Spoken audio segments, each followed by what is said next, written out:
has got red on, right? There we go. Red hearts, those hearts. But from here, they do look like. They look like hearts from here.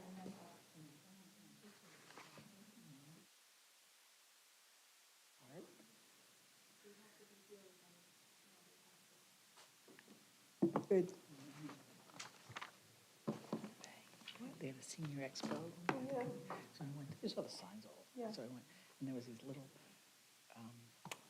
tissue paper flowers that look like you make them into flowers. I'll show you. Anyway, they were flat and you had to do it something. And, well, I gave it to David as a little gift. Like, you know, flat. Oh, okay. Oh, that's cute. And that's out of paper mache? No, it's tissue paper.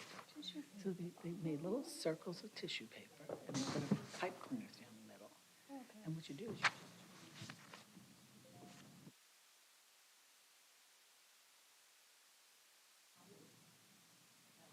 you do it, so I just gave it to him All like it's a flat thing. You can just give me the eye roll. I think the city or one of the vendors was giving us Good, how are you? Got pens, okay. pens and cap staplers. If you need a cap opener, let me know. 'cause Open it. Oh, we need to The help you rubber open thing, it? yeah, I got some rubber things. I know. Chapsticks. I got all sorts of information on that new ALF, or not, senior living on Mullen Booth, Okay. over by Dunkin' Donuts, brand new facility. They Okay. senior asset like transportation. He was Well, 4 I months got all sorts yesterday. of stuff. I have a sister in Palm Harbor. Growing. You should have transportation. But she just sent me, oh, my doctor's cleared me for Green Bay. The love bugs are out. You should. I did I today. swarmed today. These came out of nowhere. This weekend she's gonna send And me. we had the back door open and we were I got all making the a stuff. Valentine's dessert. So I had the stand mixer going to make whipped cream and I was like, did Alexa just go in there? And we're like, I don't know. And we're looking and I'm like, I don't know. She just turned 80. Maybe it was just my imagination. Or someone's gonna get an extra taking it loving away, I surprise. She had had, Yeah, it was like they Yeah. were not there And they yesterday. came out of She has nowhere, like absolutely nowhere. I was out of my car and I was talking to someone and we were there for a good 5 minutes and all of a sudden it was like, they just came out of nowhere. They were all over us. very nerve-wracking. You know what? It's a I hard know. thing to taste. Well, Doing well, how are you? at least they're not the yellow flies up north. Yeah, Those- the gnats. First time- Oh my God, Yeah. we have a property up there and I get so many of I my had husband's like like, too. don't mosquito, even think like about a buying head one net. here. These, my That's like sister and I always mandatory, had and they're one. still, Well, they go- no, and these things are like, They go up your nose. yeah, they're trying to peck to get in. It's crazy. They're a nightmare. It is. They last for like 2 months or so. There are sister earrings. Yeah, very One day nice. we went out and I was wearing a like blue sweater.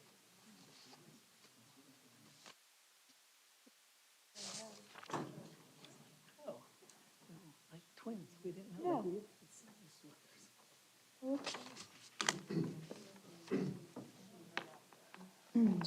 Allie, how are you? Good, how are you? I'll hand it off. Square feet is your There I am. That's what I thought, I guessed. Houses. That's what Champs is. Yeah. And I said, that would be lovely. I bet her house is like 2,000. Yeah, it's like right, almost at 2,100. Get the builder across from. Yeah, the house is under construction across from Champagne. Oh, yeah, I'm thinking of where we live. Oh, no. Yeah, that's it. But that one's gonna be bigger. Oh, is it? It's got a garage, they're putting a All right. Oh. Okay, I would like to call to order the City of Safety Harbor Board of Appeals meeting for Wednesday, February 14th, 2024, and the time is 6:30 PM. And are we doing roll call first, or are you sure we can do that, and then we'll do the approval of the minutes? Okay. Ally Shop. Here. Lorraine Duffy Suarez. Present. Susan Case. Here. Heather Norton. Here. Colin Young. Christina Novus. Miguel Hicks. Here. Caroline Allison. Sure. Thank you. So first order of business would be approval of the minutes from our last meeting on January 10th, 2024. Does anyone have any corrections, deletions, or additions to the meeting minutes? Does anyone want to make a motion to approve the minutes? Motion to approve the minutes of the meeting for January 10th, 2024. I'll second. Okay, all in favor? Aye. Any opposed? All right, sounds good. Approved minutes. All right, so, let's see. For the benefit of the public, we're going to just make an announcement that this is a quasi-judicial meeting, which means that all decisions that are made tonight will be based on competent, substantial evidence, and that means comments will be considered only if they relate to the merits of the case. So unsubstantiated testimony and popular sentiment or opinion cannot be considered as the basis for a decision. Because this is a quasi-judicial hearing, we have to follow certain procedures. So first, we will have board members disclose any ex parte communications that we have received. Anybody received anything? All right, seeing none. And then we will now have everyone who intends to speak at the meeting be sworn in by the city clerk. So if you intend to speak at all, just please rise and we'll swear you in quickly for that. Please raise your right hand. Do you swear or affirm the testimony you're about to present is the truth, the whole truth, and nothing but the truth? Thank you. So we have the following agenda item for consideration. It is variance request 2024-01 VAR. Applicant is Michelle McMullen for zoning district R2. The request is the variance to the Safety Harbor Comprehensive Zoning and Land Development Code, section 36.01B, to not require a detached accessory dwelling to be located on a lot with improved alley access. The location is 825 4th Street South. And for city staff, have the required notices been made? Yes, they have. Thank Okay, you. Thank you. And then at this time, I'd ask the city attorney to please explain what a party of interest is. So, as the chair said, this is a quasi-judicial proceeding, which makes it like a court case. And like in a court case, there are parties to the case, that being the city and whoever the applicant is. And by default, these are the only parties that can come up, testify as to the legal and factual merits of the case, call witnesses, and present evidence. If someone wants to be added as a party, they can come up to the board and request that the board add them as a party in interest. And to be added as a party in interest, you have to be able to show that you have some legal interest in the results of the proceeding that warrants adding you as a party. So if there's anyone in the audience who would like to be added as a party to this case, please step forward now.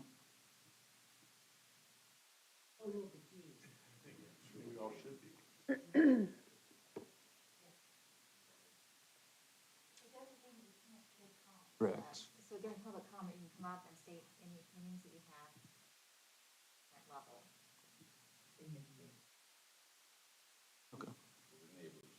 Okay, so if you're just here to present your opinion or not testify as to the legal merits of the case, you can still do so during a public comment period. This is just to be added to a party for legal proceeding matters. Everyone understand? Yeah. Okay, and would anyone like to be added as a party? No. Okay, thank you. But I have a question. Sure.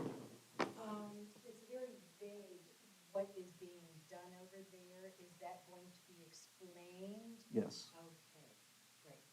Okay, great. Okay, perfect. Of course. Okay, so no party of interest, so moving forward from that, who's presenting tonight for staff? Is that you, Marcy? Okay, all right, you can come on up and do that for us, thank you. Thank you. For the record, Marcy Stenmark, Community Development Director. This evening before you is a variance case at 825 4th Street South. Here's an aerial view of the subject property. It's located north of 4th Street South and west of 8th Avenue South. There is a 10-foot wide unimproved alley to the north of the subject property. Surrounding uses are single-family detached dwellings, and the subject property is developed with a single-family detached dwelling. Subject property is in the residential low future land use classification. It's also in the R2 zoning district. The lot is 7,500 square feet and is 75 feet wide. The applicant this evening is Michelle McMullen.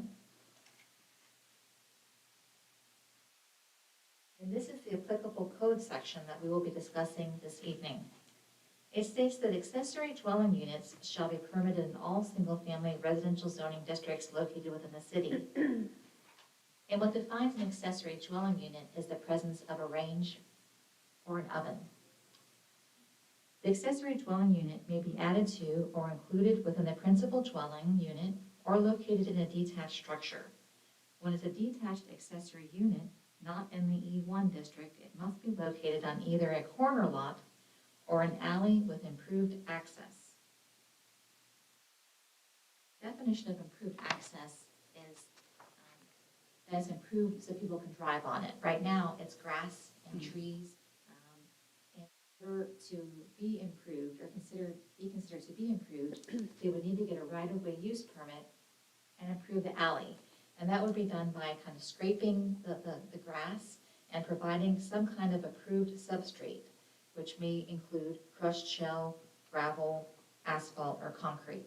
All of this is worked out and approved by the Public Works Department.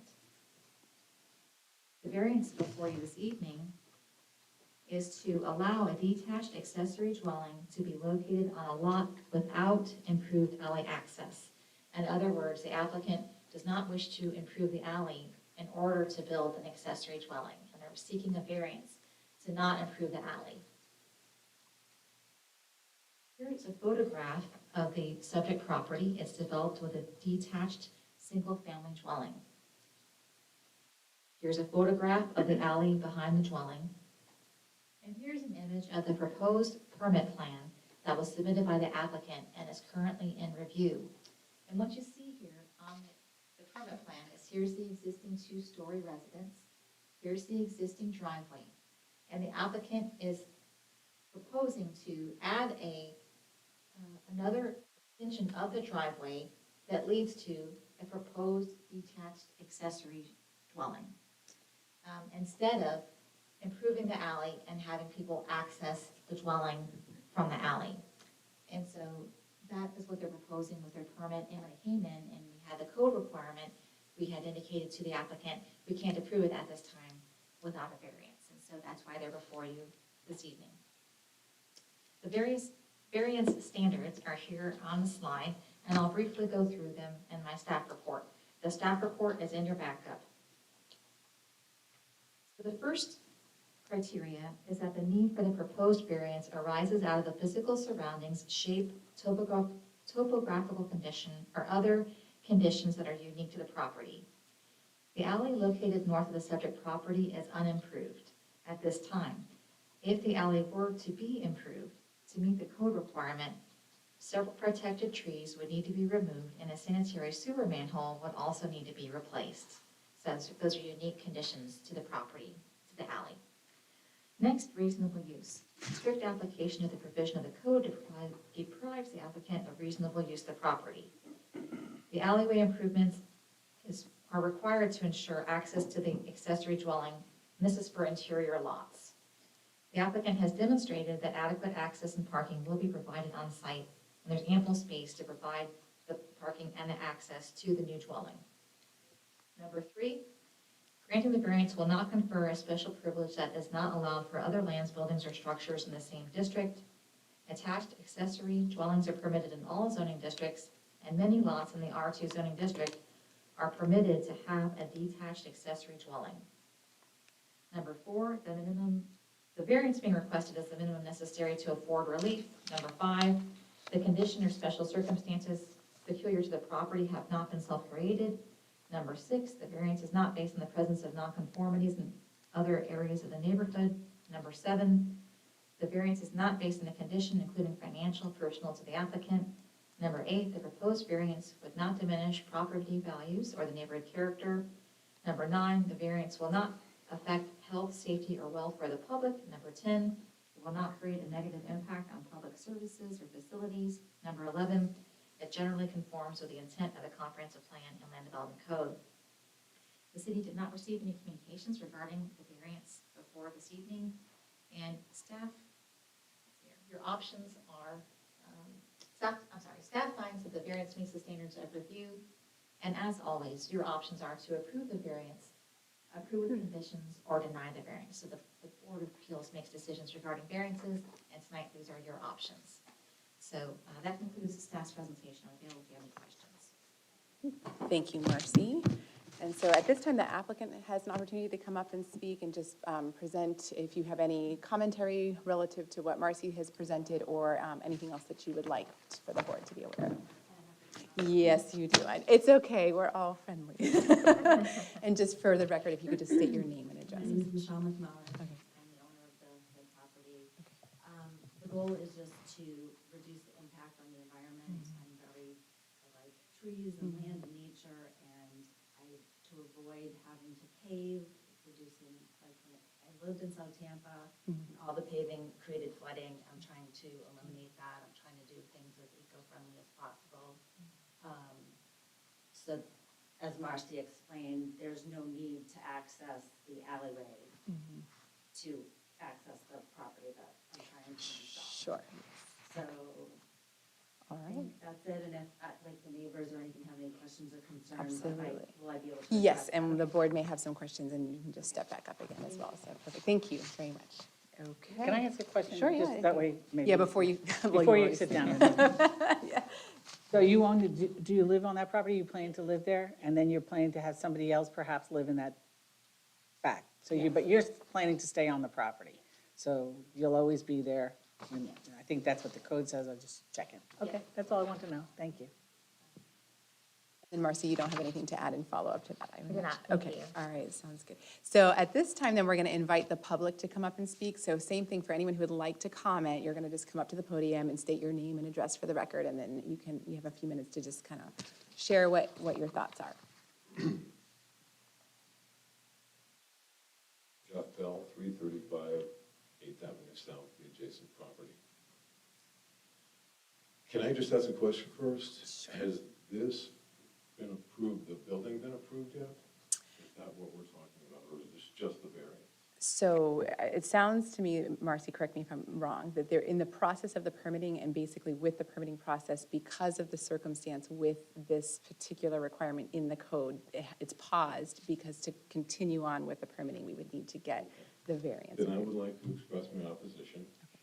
I've written a letter, if you would like, I will submit Sure. that, and I will read it to you. Sure.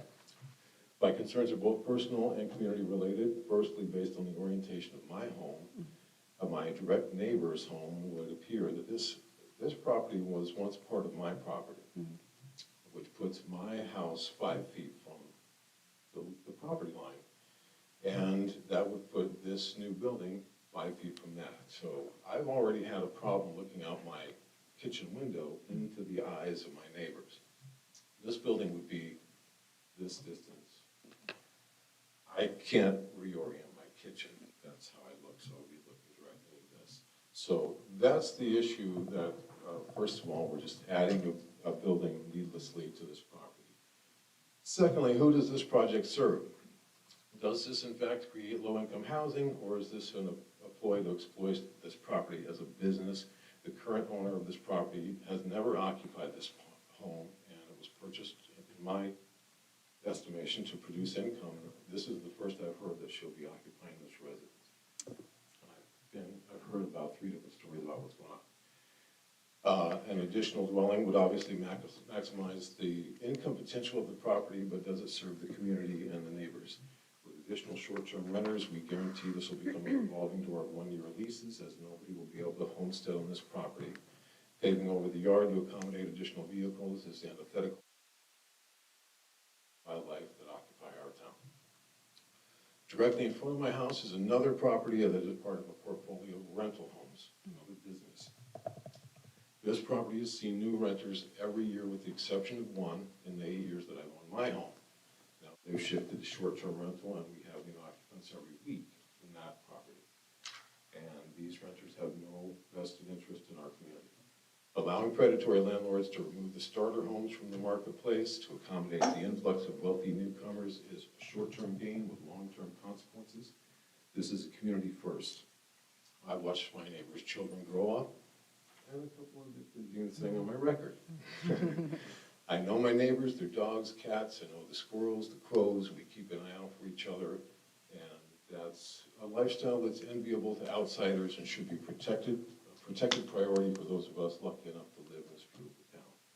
And we relinquish this precious experience at our own peril. And that's what I have to say. Thank you. Thank you very much. Okay.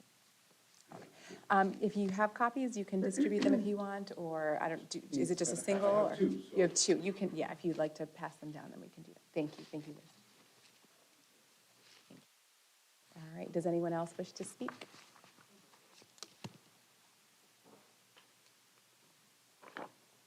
Lori Crawford, 834th Street South. I live directly across the street. 6 years ago, my husband and I moved into this quiet tree-lined house. And we called it our sanctuary. It was great. We all tend our home, our land, our gardens. We cultivated relationships with our neighbors and their kids. We've seen generations of kids grow up, move out, come back, visit the parents. And now we have a new generation of kids growing up. We have a very busy street. It's not a very wide street. Some of these houses definitely do not allow for 2 cars to park in the driveway, so they have to park in the street. So now she is, and I will tell you, as soon as this house was purchased, the for sale, or the for rent sign went up. On the marketplace, it was also advertised as having a separate storage facility with alley access. So now we're looking at a storage facility. I spoke to the previous owners today who sold her the house. And I said, did you know any of this was coming down the pike, that this was just a money-making thing in our quiet neighborhood? And he said, no, she had planned to move in. Well, then we heard that a mother-in-law suite was going to be put in, but she doesn't live there. So whose mother-in-law is it going to be for? Right now, there's a young couple living in the house, renting it. I understand they're expecting their first child. That's exactly what we want in our neighborhood. That is what our neighborhood is about, not having rentals. And nobody has disclosed what this dwelling is. Is it a garage? Is it a shed? Or is it another rental unit? And then as far as the concrete going into the yard to, for parking, that's really aesthetically pleasing too. And yeah, that does involve our environment and the watershed. So, if the variance is improved, I feel like our neighborhood is going to start looking, instead of a small little sleepy neighborhood, it'll look more like a little mini hotel. People in and out.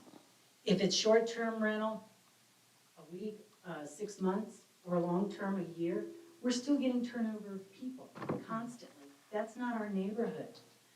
I've been there 36 years. I've seen so many changes. This is not a good change for us. It really is not. And no, she does not live in that house. So I feel that there's some erroneous information being given to the council and the city to get this permitted. That's all I have to say. All right, thank you very much. All right, does anyone else wish to speak? You can come on up. I'm Jill Hurak. I live 820 4th Street South, so I'm directly across next to Lori. We have a 2-car driveway, but we have a boat in the driveway. So I park in the driveway, and there's the boat, and my husband parks up front. So like Lori said, it's a narrow street. His car's on the street. Lori's husband's car's on the street. If you park directly across from our driveway, we wouldn't be able to get the boat out ever, which I understand is not a huge problem. But same with my car, it would be very difficult to get my car out. And I mean, the current driveway at the house doesn't really support like 2 cars side by side. I think 2 dwellings on one, property, like it's reasonable to expect 2 cars per property. So now we're talking about 4 cars, like there would definitely be cars on the street. So it's really like a safety concern. I support everything that Jeff and Lori said as well. But for us, it would be like a real obstacle about like how we can just, get in and out of our driveway. Sure, okay, thank you. All right, anyone else wish to speak? No, okay. So at this point, we just invite, if you had anything that you wanted to comment back. No, okay, all right, Michelle. All right, so did anyone else, we're gonna close the public hearing portion, so if anyone else wishes to speak, it's kind of a speak now or forever hold your peace situation. I have a question. Not us, we get to speak. We can speak after, but yeah, I'm just about to close out the public comment section, so. All right, so I'm going to close then the public comment, and we'll open up for board discussion. So, Miguel, did you have a question you wanted to? Yes, from Ms. Stenmark. If the application is denied, there is a process to go about for the permitting of gaining access to the alleyway, is that correct?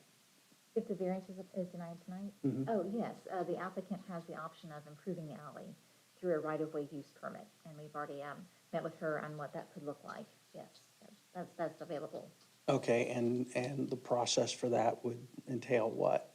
They would apply for a right-of-way use permit and get the design approved. Then they would clear the alley up, leading up to her land, and then put a new substrate down that they agree upon, that we, like I listed the options earlier, and that would then consider it to be an approved alley. Okay. Yeah. Okay, and then in the process of doing that, it would remove trees? Trees would be protected- removed, and they would also need to replace a manhole. There are protected trees that would come out. Responsible for payment of improving the alley. Yes. And that is the case throughout the city. Anyone who wishes to improve the alley for their own access, they pay for the improvement. And meanwhile, all the neighbors would also have access to the alley. That's correct. The alley improvement, is that something they can do by right, or is it still an application that needs to be done? So it's both, I'm not sure how to say it, I'm not sure how to answer exactly, but they can apply, the reason we have a right-of-way use process is that staff can understand and approve the design and ensure the design works. But yes, anyone who is contiguous along an alley can apply to do that, and as long as it's the design's approved, they can do so. I hope that worked. So the long and short of it is basically, by right, they are allowed to put an accessory dwelling unit on this property if they have an improved alley. And there is a way that they can, by right, get an improved alley there. Yes. So And there- essentially, if the applicant really wants this to happen, it will happen, regardless of the decision we make tonight. It just might not be by this variance. Right, so the permit process is a separate process, and as long as they meet the land development code and the Florida building code, then yes, they have the right to build an accessory dwelling. But there are a lot of different rules that apply to accessory dwellings. They have to meet all of those. Yeah. But yes, But is it also true that the accessory dwelling unit could be a non-detached accessory dwelling unit? And the reason we're here today is because they're asking to do a detached accessory unit, whereas she could attach it and not have to go through the variance process. that's correct. Marcy, so the neighbors talked about rental units, and I'm just going to say on the record, people who rent houses or residents, they have a vested interest in the community, so I take exception to saying the people who rent essentially, in a way, don't count. They do count. The short-term rental, now, the city has an ordinance about short-term rentals, correct? Yes, Is this area part of the area where someone could have say, an Airbnb? no, So Airbnbs are not permitted, and Airbnb, in a small letters Airbnb, short-term rentals, are considered under a year, under 6 months? if you were to rent out for more than 30 days, you would not be considered a short-term rental. Okay, So so 30 30 days is the bench. As long as someone's renting from you for 30 days or more, you don't need to be in that special district. So this could not be a area that flips, but it could change in 30 days. But again, we have an affordable housing crisis in this town and in the state, and having accessory dwellings are a good way to provide housing for people who can't afford to buy a house. So I'm in favor of that. That said, I want to ask the applicant, if you wouldn't mind come for a sec. Do you have a tenant in that house right I now? have someone that's staying there, she's gonna be having a baby in June. Okay, so you're planning yourself to move in there. I'm uncomfortable. I have lived there, she's there now, I'm there, I'll be there. I'm a little uncomfortable saying you have someone in that place, which I know then means if we grant a variance, you would essentially knowing you're not in there, you're not in residence. And then that code says you need to be in residence, correct, Marcy? once the accessory dwelling is Yeah, built and occupied, and it's under it- construction already. but once it's, not right, well, it's under construction, not really, but once it's built and can be lived in, the owner of the property is required to live in one of the structures. Correct, one of the structures, you're right. It could be the accessory dwelling or the Yeah. primary. I mean, if you yourself were in that, I would feel much more comfortable looking at this, but right now you're not. It is already built, it takes like one day to be put into place, it's the piling. Okay, so Minimal impact. can we see the site plan that was, So, I have a question for the applicant really quick while we're doing that. Ms. McMullen, is the house in Homestead? Yes, I just applied for that, yes. Okay. and it's showing 2 parking spaces in your driveway. Yes, there's 2 spots there now, and it's only 400 square feet, so it won't be, it's not a family, or like, whichever one I'm deciding to live in, it would be one other car, it's not, and the concern of it being paved, I want to do the pavers or just shell, I'm not. trying Pervious to- pavement, Yes, pervious pavement, okay. Go ahead. Regarding the residency requirements, what happens if, say, the applicant does live there but sells the property in 5 years from now? The next owner, if they wanted to rent out the house, They have to occupy one. so the code won't allow, like. Yeah, what do they What do happens then if, they just if go you ahead and do it? approve and then you find out she's not living there? Like, what, the thing would already be in place then, so. Yeah, so it's a code requirement, like many other code requirements, what it means is that if someone were to complain that one of the structures was not being inhabited by a property owner, they could complain to code enforcement, and we would look into the matter and contact the property owner and deal with it through code enforcement. But it's not something we proactively track or go check on or stop by or anything like that, so. So, but if it was brought to the attention and it was found that the owner didn't live there, then they wouldn't be able to lease out one of the spaces. Right, it'd be a code violation, and we would coordinate with them until such time the code violation were resolved. So they wouldn't be Which able to takes rent out some time. either, or? Oh, yes, you could live, you just need to One. live in one, yeah. Yes, you You couldn't could- like rent out the whole property to one person. You need to live there. Yeah, They yeah. actually need to, Yes. so it's essentially a deed restriction at that point. Of sorts. Well, sort of. Just a state, but we made it flexible that they could live in either the primary dwelling or the accessory dwelling, so either one. Marcy, what's the zoning? R2, R2, Doesn't R2 allow for family? no. But In we other do, but we places it do does. allow accessory dwellings.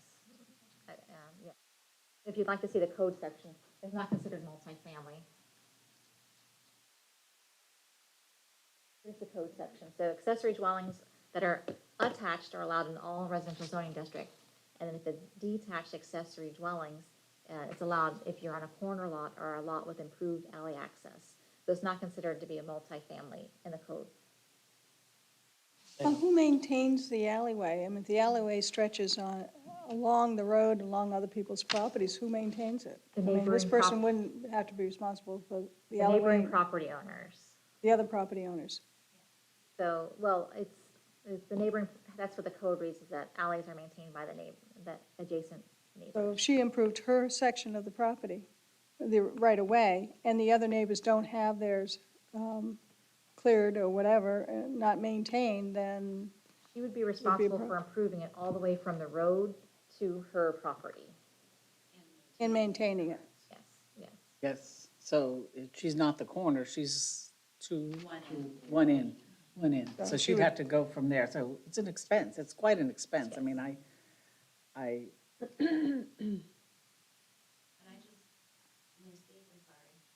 I just feel like that, having to do that is more of an impact to the neighbors. And I just hope, I'm sorry that you guys aren't in agreement with this. If someone else had bought the property, I just feel like a lot of people are buying and building these mansions and taking out, it's such a beautiful property with beautiful trees that I was hoping that this. You're taking trees out, so I love taking trees out. I won't, I'm not, if this vote goes through, I'm not taking it. Okay.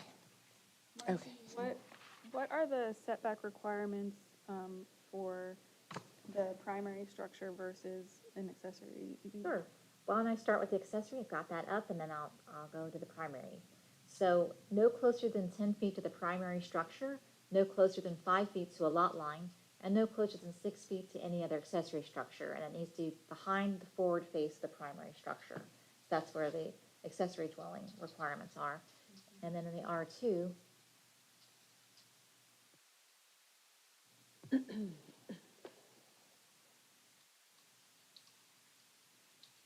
Does it define how far behind the primary face? no, just behind it. And then R2 is, so in the R2 district, the front setback is dependent upon the height of the structure. So it's either 20 or 25. And then the side is a variable side setback, a minimum of 7, total of 16. And then the rear is 20 feet. The primary structure's been there quite a while, so that's all set, but those are the setbacks for a primary structure. Can we go back to the plot plan and see where that primary, the ADU, proposed ADU is? Yes. That seems to be not behind the It's principal behind. residence, Here's the forward facade. slightly. Yeah, it's slightly not- behind. And that, the code allows that. I want to point out too that if they were to build a new home on that lot, it's a difference of like 2 feet with a minimum of 7 feet. So she's asking for a 5-foot side setback. If she were to build a new structure there, it would be 2 feet away from that. Could be, potentially. How many square feet is the primary structure? Know that. I can try to get on the property appraiser's I believe website. it's just under 1,200 square. 1,200, because isn't there a relationship between the size of the accessory unit and the size of the primary unit? There has to be some, the code requires a relationship, or do we not do that anymore? Yes, that's in there. Mm-hmm. Yep. Maximum too, I believe. So which is less than whatever the. Yes, which- I can just- certainly read Just that for the for you. record, I think Sure. we should just have a square footage, because it sort of discriminates against people who have smaller houses. They have to have, because it's a square. I can share that with you. Put So- that on the code list. The square footage of an accessory dwelling shall be between 300 square feet and 800 square feet, excluding any garage area, provided the square foot of the accessory dwelling shall not exceed 50% of the total square footage of the principal dwelling unit. So there's both a minimum, a maximum, and a relational maximum. It's another story for another day. Yeah, I don't see any, like, well, I sympathize with the neighbors' concerns. I don't think any of them are a legal requirement of not approving this. Unfortunately, it's, and I do agree that getting additional, small rental places is good for the community. I share your view that renters are residents and, shouldn't be denigrated for the fact that they can't afford to buy a house, especially here now. Yes.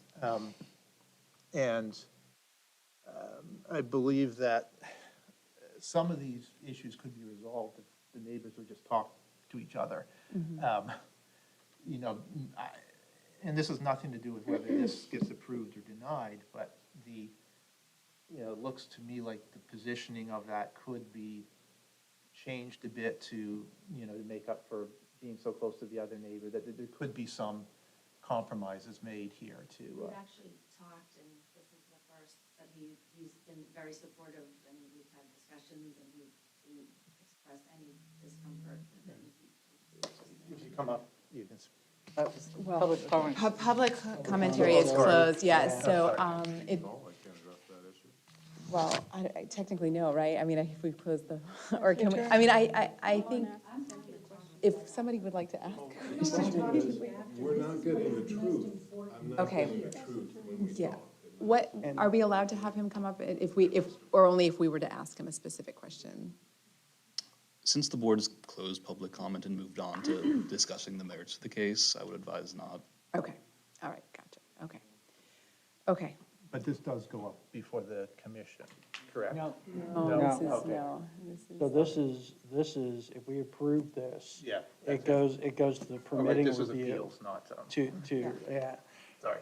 I don't, and, I didn't mean to interrupt, but, No. because I wanted to carry, so for me, in my mind, it's kind of like we have the decision to either approve the variance and avoid knocking down trees in the alley and having a partially developed alley roadway or access way, or deny the application, and the applicant can then go out and tear up the alleyway, tear down the trees, and only improve it up to the point of her property. Yes, and also it sounds like the other option would be if there was a decision made to just knock down the existing structure and build a whole new structure, that Yeah. it would actually take up a larger footprint. Add on to that. Or Yes, even or add add on on to- to the existing And structure. that could be like a carport or something. Right, so it could actually be a bigger impact in terms of land footprint. It could be an attached accessory dwelling, is what I think is where Yeah. Christina was going with that. Yeah. Instead of being separate, it could be attached, and it could be, Like with a Bigger. carport or something, like yeah, so put it could, a common, I guess I feel better. I mean, the applicant says she has applied for homestead. That is a legal commitment to live there, and it's a violation not only of the code if she doesn't live there, but of the, yeah, that's a big problem if you don't live on the property. So, I mean, I think is a check there that can be done. I mean, it would be a code violation if you didn't live there, but that's not nearly as significant as a tax issue with the homestead, I think. Yes. That causes a bigger problem. So, though I wish you lived there now, I think if you've taken that action, I guess I'm going to make a motion that we approve this, we find the variance meets the conditions. I understand the neighbor's concerns, but the fact of the matter is, this is a permissible use. It's just a matter of which process they come through the front or she comes through the back. And it's probably in the big picture of things for the community that they come in from the front, so we don't mess up the trees in the back. And so I'm going to make that I find it consistent with the standards, the 11 standards of the variance. second. Before the board moves forward with discussing the motion, I would advise it to discuss the standards for granting a variance, because I really haven't heard any discussion of those Oh, wait. standards that were But presented by Marcy- Marcy. In concurrence with the staff's findings, Yes. the staff report, I will, what do you call it, reference the staff report that explains how the project meets all 11 of the variance standards. Thank you. Second. That's technical. I think because I know this is such I know this is a difficult, and there's a lot of strong feelings. Because we have closed the public portion of commentary, I think legally we're not allowed to entertain any further commentary. We can answer questions at the end. Yes, But, yes. I think that once the public, Got new information. I understand, so are we allowed to ask if there's a question to proceed? I don't know legally, I just want to make sure that we're doing. So the way it's structured is staff and respondent both went up, presented their substantive evidence, Yes, and that's the substantive evidence that the board is basing its judgment on. Since the board has begun discussing that evidence and discussing the legal merits, no further substantive evidence has been added. It's just been discussed by the board and procured by the board. okay, I would advise not reopening the public comment because that would be outside. That would just be the public giving their opinion on what the board has been discussing. okay, thank you. Okay, so we're going to have to stick with legal's recommendation that we not open up public discussion. I think just to re-summarize what we've brought up, just to kind of break it down so that it is clear. Legally, this is an allowable circumstance within the code for the city of Safety Harbor. What we're being presented with tonight is an option to either allow for this variance request so that the alley does not need to be improved, which would require the removal of the trees to access the property. If we were to deny that tonight, then the applicant would still have the legal right to pursue moving forward with opening up the alleyway.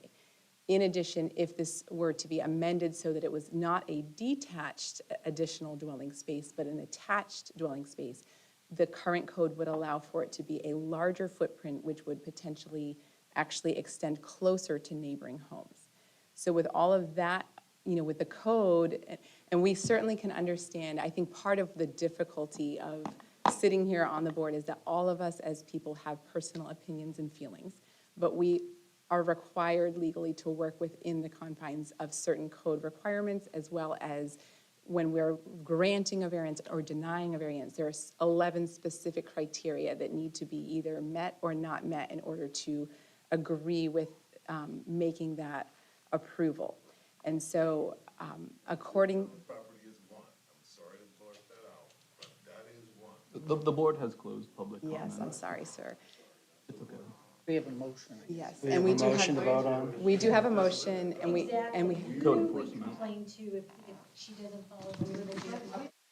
Let's close this, and then we're happy to, but code enforcement would be if there's an issue with she's not residing on the premise, or there's something that felt to be a code violation, code enforcement would be the appropriate party to contact. I'm not certain exactly what the proceeding would be, but it could be more serious than that with the homestead exemption as brought up with the tax exemptions, et cetera. So, yes, so. All right, but at this point, we do have a motion, and we did have a second from Miguel. So I think at this point, we do need to go ahead and vote, and we'll do a roll call vote. Okay. Ali Shaw? Approve. Lorraine Duffy Suarez? Yes. Susan Case? Yes. Heather Norton? Yes. Colin Young? Yes. Christina Novus? Yes.